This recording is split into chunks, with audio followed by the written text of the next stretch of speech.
Hi, I'm Paula Stoddard from Quiltmaker magazine. If you're looking for a great take-along project to take along on your road trips or to do in front of the TV, English paper piecing is a great project to try. So if you haven't tried it, I'd like to show you how to do it now. When you start an English paper piecing project, you generally start out with a pattern. And in this pattern you can see that it has a solid line around the outside and a dashed line around the inside. The solid line is used as a guide to cut your fabric, and the dashed line is used as a guide to cut your paper. The paper is what you'll place on your fabric to do your English paper piecing, and I'll show you how that's done. So the first thing you'll do is you'll take your pattern, you'll place it on your fabric, and you'll trace around it for your shape, and it will look like this. Then you're going to use your paper, you'll center it, and this is what you'll use as you start your English paper piecing. You'll take the edges of your paper, of your fabric, you'll fold it over your paper just like this. You'll stitch along the edge of your paper.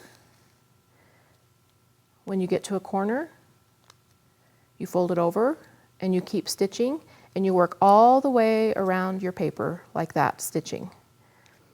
And when you're done, you'll have a section that looks like this. On this side, you'll just see your basting stitches, and on this side is your paper. And then when you go to sew your patches together, they start out like this. You face them together, right sides together, and you're just going to stitch teeny tiny little stitches to sew them together. You're going to barely catch a thread or two of your fabric of each patch.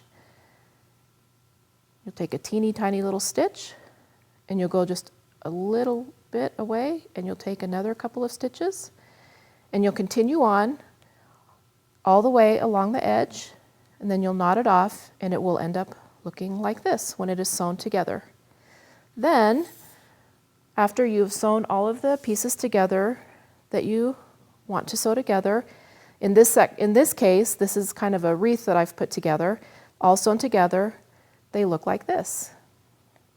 And then I will just position this onto my block, and I will just use a blind stitch, and I will blind stitch all the way around to applique this section into place.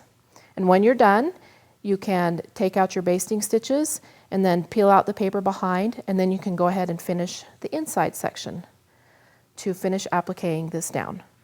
And that's how you do English paper piecing.